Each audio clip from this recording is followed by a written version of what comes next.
हरियाणा से इस वक्त की बड़ी खबर सामने आ रही है, उसका रुख करना चाहेंगे। बड़ी खबर, बड़ी जानकारी हरियाणा से सामने आती हुई, जहां यमुनानगर समेत कई जगहों पर ईडी ने छापेमारी की है। और आपको बता दें कि आईएनएलडी नेता के घर पर ईडी का छापा पड़ा है। पूर्व विधायक दिलबाग सिंह के ठिकानों पर छापेमारी चल रही है। भारी मात्रा में अवैध विदेशी हथियारों को बरामद किया गया है। 5 करोड़ कैश और 5 किलो सोना भी बरामद हुआ है ईडी की इस छापेमारी में। तो 300 कारतूस और 100 से ज्यादा शराब की बोतलें बरामद की गई हैं। सोनीपत में कांग्रेस विधायक सुरेंद्र पवार के घर पर भी छापा पड़ा है और सुरेंद्र पवार के आवास पर ईडी की ये जो बड़ी कार्रवाई है वो लगातार जारी। तो हरियाणा से इस वक्त ये बड़ी खबर, बड़ी जानकारी आपको बता रहे हैं, जहां पर यमुनानगर समेत कई जगहों पर ईडी की छापेमार कार्रवाई चल रही है। आईएनएलडी और कांग्रेस नेता के घर पर ईडी का छापा पड़ता हुआ पूर्व विधायक दिलबाग सिंह के ठिकानों पर छापेमारी चल रही है। भारी मात्रा में अवैध विदेशी हथियारों को बरामद किया गया है। 5 करोड़ कैश और 5 किलो सोना भी बरामद। उधर 300 से ज्यादा कारतूस और 100 से ज्यादा शराब की बोतलें बरामद की गई हैं। सोनीपत में कांग्रेस विधायक सुरेंद्र पवार के घर पर भी ईडी का छापा पड़ता हुआ। आपको बता दें कि सुरेंद्र पवार के आवास पर ईडी की कार्रवाई जारी है। तो यमुनानगर समेत कई जगहों पर ईडी की छापेमार कार्रवाई देखने को मिली है। आईएनएलडी और कांग्रेस नेता के घर पर ईडी ने छापा मारा है। पूर्व विधायक दिलबाग सिंह के ठिकानों पर छापेमार कार्रवाई हुई है और भारी मात्रा में अवैध विदेशी हथियारों को बरामद किया गया है। ये इस वक्त की पुख्ता जानकारी आपको बता रहे हैं, जहां बड़ी संख्या में अवैध हथियारों की बरामदगी हुई है दिलबाग सिंह के ठिकानों से। और सुरेंद्र पवार के आवास पर भी ईडी की कार्रवाई जारी।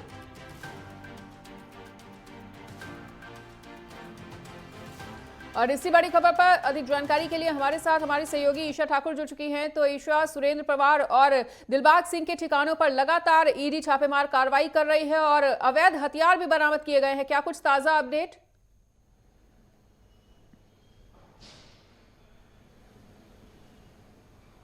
जी मनीषा, देखिए जो ईडी की ये कार्रवाई है वो लगातार जारी है। बुधवार रात से ही ईडी की तरफ से हरियाणा में दस्तक दी थी और ईडी की छापेमारी यमुनानगर, करनाल, फरीदाबाद, सोनीपत में लगातार जारी है। सोनीपत की अगर बात करें, सोनीपत से कांग्रेस विधायक हैं सुरेंद्र पवार, उनके घर पर और उनके सहयोगियों के घर पर और ठिकाने पर ईडी की छापेमारी अभी भी जारी है। सुरेंद्र पवार की बात करें, वो अपने घर पर ही मौजूद हैं। जो जरूरी कागजात हैं वो ईडी ने अपनी इस वक्त कब्जे में ले लिया है। दूसरी तरफ अगर दिलबाग सिंह की बात करें, जो यमुनानगर के पूर्व विधायक भी हैं, इनेलो नेता हैं और वो इनेलो नेता अभय चौटाला की अगर बात करें, उनके समधी भी हैं, क्योंकि अभय चौटाला के बेटे अर्जुन चौटाला से उनकी बेटी का विवाह भी हुआ है। लेकिन यहाँ पर देखिए, अगर आप दिलबाग सिंह की बात करें जो कि इनेलो नेता हैं, या सुरेंद्र पवार जो कि कांग्रेस के मौजूदा विधायक है सोनीपत से, वो दोनों ही माइनिंग का उन दोनों का कारोबार है। तो ऐसे में अवैध खनन को लेकर जितने भी मामले दर्ज हुए हैं हरियाणा में, उसको लेकर ही मनी लॉन्ड्रिंग का ये केस माना जा रहा है और ईडी की तरफ से लगातार छापेमारी की जा रही है। इनेलो नेता दिलबाग सिंह के घर पर अभी भी ईडी की जो छापेमारी है वो जारी है। ईडी अभी भी उनके घर पर मौजूद है और यहाँ पर जो जानकारी मिल पाई है वो सूत्रों के मुताबिक ये पता चल पाया है कि अभी तक देर रात तक जब ईडी की तरफ से कैश की वहाँ पर काउंटिंग की गई तो 5 करोड़ कैश की बरामदगी की गई है। अभी भी कैश को लेकर जो ईडी है उनका कहना है कि बरामदगी की जा रही है और काउंटिंग कैश की अभी भी जारी है। फिलहाल रात 12 बजे तक की अगर बात करें तो 5 करोड़ तक का कैश वहां पर बरामद हुआ है दिलबाग सिंह के घर से। और इसके अलावा विदेशी निर्मित जो हथियार हैं उसकी बरामदगी हुई है। 300 जिंदा कारतूस बताए जा रहे हैं दिलबाग सिंह के घर से जिसकी बरामदगी हुई है। इसके अलावा जो अहम दस्तावेज मिले हैं उसके मुताबिक ये जानकारी मिली है कि उनकी जो संपत्ति है भारत ही नहीं बल्कि विदेशों में भी है, उन्हें कब्जे में ले लिया है। जो वहां पर पैसों की बरामदगी हुई है उनकी काउंटिंग अभी भी जारी है।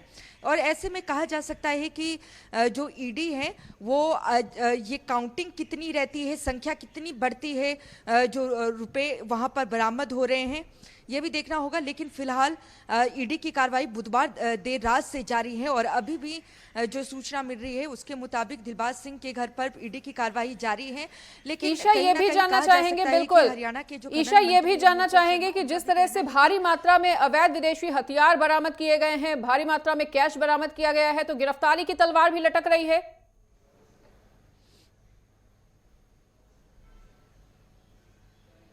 बिल्कुल, देखिए अब जिस तरीके से जो जो चीज़ें यहाँ पर बरामद होगी उसके तहत ही ईडी की तरफ से अलग से मामला भी दर्ज यहाँ पर किया जाएगा, लेकिन मनी लॉन्ड्रिंग के तहत जो मामला दर्ज हुआ है उसको लेकर ईडी की ये छापेमारी जारी है। यहाँ पर देखिए विदेशी पिस्टल यहाँ पर बरामद हुई है जो कि जर्मनी मेड बताई जा रही है। इसके अलावा जो कैश है उसकी बरामदगी अभी भी जारी है और काउंटिंग यहाँ वहाँ अभी भी नोटों की गिनती की जा रही है, लेकिन देर रात तक जो काउंटिंग बताई गई है ईडी के सूत्रों के मुताबिक वो 5 करोड़ की नकदी बताई गई है। काउंटिंग अभी भी जारी है। इसके अलावा देखिए मनीषा वहां से सोने के बिस्किट भी बरामद हुए हैं दिलबाग सिंह के घर से।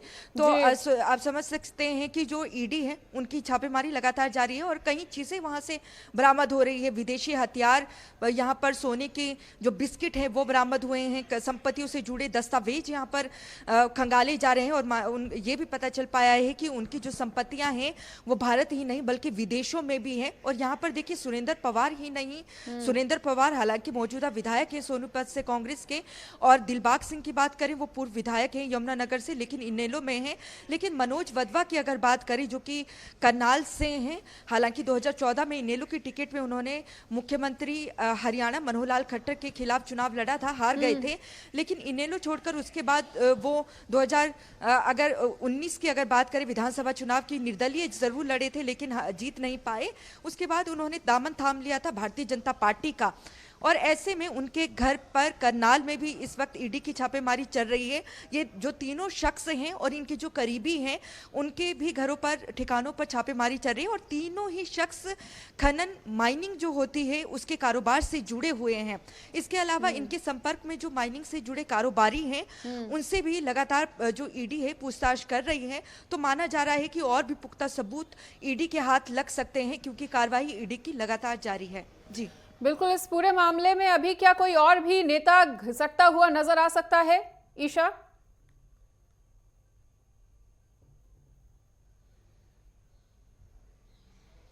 देखिए अगर हम दिलबाग सिंह की बात करें जिनके घर से इतनी बड़ी संख्या में नोटों की बरामदगी हुई है और ईडी का कहना है कि बरामदगी की जो नोटों की गिनती है वो अभी भी जारी है, तो कैश वो देखना होगा कि कितना मिला है। इसके अलावा जिस तरीके से पिस्टल बरामद हुई है, सोने की बिस्किट बरामद हुए हैं और दिलबाग सिंह का जो नाता है इनेलो के जो विधायक भी हैं और इनेलो के जो दिग्गज नेता हैं अभय सिंह चौटाला, उनके वो समधी हैं। तो क्या वो तार उन तक भी पहुंचती है देखने वाली होगी बात होगी, लेकिन उनके संपर्क में जो भी अब सामने आएंगे तो माना जा रहा है कि उनके घर पर भी ईडी दबिश दे सकती है। लेकिन नजर आ सकती है। ठीक है ईशा, बिल्कुल जो अवैध खनन है, अवैध खनन से जुड़े, ठीक है, बिल्कुल। इस तमाम जानकारी को हमारे साथ साझा करने के लिए आपका बहुत बहुत शुक्रिया।